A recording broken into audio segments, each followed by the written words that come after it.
beautiful in so many ways. And it brought me back to one of the first verses of the Song of Songs toward the beginning of the poem, where the bride is actually looking at herself and lamenting in a way. She says, "I am burnt, but lovely." But then the bridegroom, in a certain sense, corrects her a little bit further along in that chapter, and he says, "You are beautiful." And he repeats it, "You are beautiful." And if you look at the commentaries of this particular verse, both Jewish commentaries and Christian commentators from different centuries, they say that it's the Lord himself which looks upon the bride and makes her beautiful. He puts into her a beauty that now she's able to see and actually transforms her and changes her. But something that's already there, because we are made in his image. We are, in our deepest identity, beloved daughters of God. And so in a certain sense, if you look at these excavations in Magdala, it's just below the surface that there's an immense amount of beauty. Our Lord had it hidden and waiting until his perfect time. And with a little bit of work and his providence, it was revealed to the world. And I think that's also what we can say about the life of Mary Magdalene. She was beautified. Jesus coming into her life brought out the beauty and the reason for her very being. Okay, let's talk a little bit more about what you see out here. In this particular part of the archaeology, what you're seeing here mostly is the marketplace. And there's a main road at the very end, and hopefully you'll be able to see it well.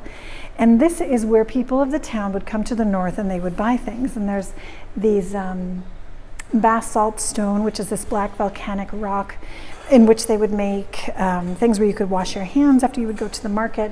Certain things would make you make you impure. And so that's what you can see there. And I'm just going to turn this way really quick.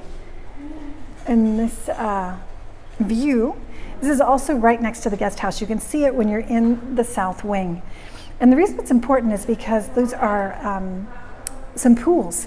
And those pools have to do with the treatment of fish. And so why this is important, and actually we have a nice, some paintings here that a wonderful woman made for the guest house of fish. It's movement and life. And it's because our town, the town of Mary Magdalene, wasn't always Magdala. It is named Tower, which is Migdal, because there was a tower here for centuries. In fact, even in the property right next to us, which is owned by the Franciscans, there's still a stone tower. But it was named in the Hellenistic times, which would have been 4 centuries BC, Tarichaea, which actually refers to an industry which probably made this town quite wealthy, and that is salted fish. So these pools on this side of the archaeology speak about that processing of fish. And when you look here, I don't know if we'll be able to see it well, but on this side of the mountain, you'll see that there's also a road that goes this direction, and it comes down from the northern part of the sea and goes around the side of the sea, and then eventually heads west, which is where we see the sunset every day. And west is where you're going to find the Sea of the Mediterranean Sea, where you have all of the ports if you're going to be exporting salted fish and many other things from the east and from the Far East. And so this was an important route, and it came right next to Magdala as it was turning west, which also gave this town a strategic importance for that trade. It made it fairly wealthy. So let's take a walk down the hall so that we can see a beautiful, probably the biggest treasure that was found here. And you may have heard some noise in the background. That was actually a Jewish couple that came to take pictures today of their wedding in the Jewish synagogue, because this really is a treasure for the Jewish people. So behind me, you'll see the ruins of a 1st century synagogue. This was the first synagogue found in Galilee from the 1st century. And the Jewish people call that the Second Temple period. And that's very significant because of this stone right there. That's called the Magdala stone. It's unique and was a big surprise as they were uncovering what they thought would be a synagogue, and boom, right in the middle of the floor, they found the stone. And what makes it so unique is on the different sides of the stone and on the top, there's engravings. And one of the first most significant ones is of a menorah. And it's the first one that they see carved and sewn outside of Jerusalem. But as they began to examine the different carvings on different sides of the stone and at the top, they said, these are symbols of the temple. This is a stone that's symbolizing the temple in Jerusalem. And this is a synagogue because of the coins they found and the architecture and the whole context of this area. It's a first century synagogue. So this stone was present, representing the second temple, when the second temple was still standing in Jerusalem. So what does that mean? The second temple wasn't destroyed until the Romans, Vespasian, went down there and destroyed it in the year 70. And on his way down to Jerusalem, they had to come from the north and they passed through here. They destroyed Magdala as well. They were putting down some revolts of the Jewish people against Roman rule. So it was about the year 67, according to Flavius Josephus, who is that well-known Jewish historian, and he actually lived in Magdala for a while. He was the governor of Galilee. And so he came through and he detailed the battle that was happening, and this is why you see part of the synagogue dismantled. You actually find part of the dismantled synagogue, you may not see it well, but over here, where the main road starts. You'll find some of the columns there, some of the capitals there. You'll find very heavy stones there. And they think it's because the Romans were coming in to destroy Magdala.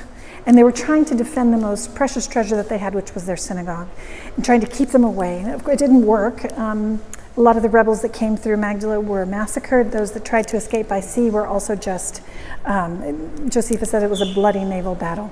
So it's quite a situation. Now here you can also see, well, you can't see it well. If I raise this up a little bit, you might be able to see part of the beautiful mosaic that they found here. And there are parts of the synagogue which also have fresco, which is quite unique because Jewish people generally don't decorate their synagogues. And so this one made it very unique as well. And one of the neat things that some of the tour guides that come through here mention, and I just want to mention it as well, is this synagogue, because it is a Second Temple synagogue, in other words, it was here in the first century. That was the same century that Jesus himself was preaching in this area. It was the time when Mary Magdalene was here, and who knows, they may have actually met here. And this is significant because in the Gospel of St. Matthew, chapter 4, it speaks about how Jesus went around the towns of Galilee preaching and healing their sick. And this was the important synagogue on the West Coast. Do we have absolute proof that Jesus was here? We don't. Is it pretty logical? You bet it was. Did a miracle happen in the synagogue? We have no idea. But if you read the gospel and you see what he did when he was in the different places, it's likely. It's likely. And so it's just a beautiful place. You can see the rows of seating, and you can even imagine not only the Jewish people coming to pray, but perhaps there were Jewish people in this town who had gone just up the coast, just a walk away, and heard a Sermon on the Mount. Perhaps we had some people that bought bread over here in the bakeries that they found in part of the excavations, and took fish and gave it to their son, and maybe that young man was chosen by one of the apostles to give his fish and his loaves to Jesus, and it was multiplied to feed 5,000. We don't know. But the fish from Magdala was all over the place around here, so it could have been, and very well could have been. So it's exciting to think about what the people who lived here discussed in the synagogue. Maybe they had seen what this new rabbi was teaching. Maybe they saw some of his miracles. Maybe he himself came and taught here. So it's a very significant place for Christians as well. Now I'm going to turn the camera around. So we'll see the lobby area of our guest house, and then you'll also see this lovely wall. I particularly like it. I'm a big fan of nature, and it was painted by some women that came.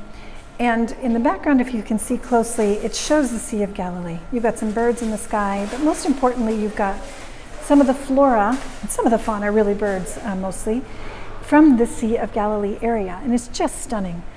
Here at the very end, you've got an olive tree, and then you've got some of the other plants that you'll be able to see, plants and flowers, once you come, God willing, to the Holy Land. Here in our lobby area, you can see a beautiful fish pond. Well, it's not full of fish, and we don't know if it was a fish pond or not, but it was found outside in one of the areas of the excavations, and the Israeli Antiquities Authority said it didn't have a great importance, but it's a beautiful, beautiful pool. And so we brought it into the lobby as a piece of the architecture, which is just wonderful. So I'm going to turn the camera around again, and I'm going to point something out which I think is worthwhile. Here we have the view from our lobby area into the courtyard between the two wings of the guest house. In the center, you have a lovely pathway that takes you to the Sea of Galilee at the end, which you can see is that blue band of water on the horizon. Just above that, you'll see the yellow hills of the Golan Heights that look over it. They're just stunning. And the fountains, it's a pathway that's actually shaped like fish. Everything has to do with the Sea of Galilee. That brings you to this lovely view that Mary Magdalene herself grew up seeing or saw when she was here in Magdala, when she met Jesus, or on her own when she was here in the company of her friends. And so this gives you at least an idea, an introduction of what Magdala looks like. I'll also just give you a quick view of the guest house in case you haven't been here yet. So here again is our lobby area, the fountain. On the second floor you see the Tarikea restaurant. They're getting prepared for dinner. We do have local guests here right now, thanks be to God, to help us offset some costs. And then we have the reception area itself, and back to our vision of the Sea of Galilee. So now I'm going to bring you with me into the Duke and Alton to finish up our introduction to this beautiful town of Mary Magdalene, where we will see a mosaic that actually speaks of her and her life and her own beautification. See you in just a second. Here we end our brief tour today, a live tour through Magdala in the Chapel of Mary Magdalene. Many of you have seen this mosaic, I'm sure. And of course, the two main figures are Mary Magdalene and Jesus himself. And to finish up our reflection and our tour about Beautify, this beautiful figure of Mary Magdalene here, if you look at her feet, you'll see something very interesting. She has one where the foot is facing forward and the other one is slightly turned to the left, and it's in motion. There's something that's happening. There's a movement that's happening in her. And so as you see, it's all gray. And let's move up and you can see the full figure of Mary Magdalene. This gray color becomes pinkish, filled with life. There's something that happens in this movement that makes her beautiful. She's beautified. And if you look here at Jesus, you can see his eyes. They're penetrating. It's a penetrating look. He's doing something. There is a movement that's happening within. It's like that gaze telling her, you are beautiful. You are beautiful, and making her beautiful with those words. And so let's look at the full scene again. You have Mary Magdalene actually with her hand pointing to herself saying, me? I am beautiful, I am lovely, you've made me this way. You have made me beautiful, you've made me beautified. And there's another image I'd just like to point out here. Of course, this whole scene is set in the town of Mary Magdalene. You saw in our video a little bit ago the Mount Arbel. Well, there it is in mosaic. And you see the flora and the fauna, and you certainly see on this side a palm tree. We saw several of those in our video just a second ago. And I just want to point out that the palm tree, the word for that is the name Tamar. And that also means woman. And not only for Hebrews, but in general, the palm tree represents woman, stately, beautiful, and tall.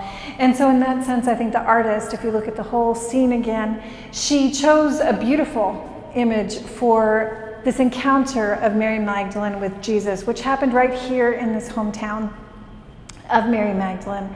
And so thank you for joining us today. I look forward to also showing you some other parts of Mary Magdalene's hometown tomorrow. Please join us again at 7 p.m. East Coast time, 7 p.m. Israel time, and 12 o'clock noon Eastern Coast time in the United States, so that we continue to deepen into the mystery of what Jesus did in the life of Mary Magdalene that serves as an example for all of us. God bless you all.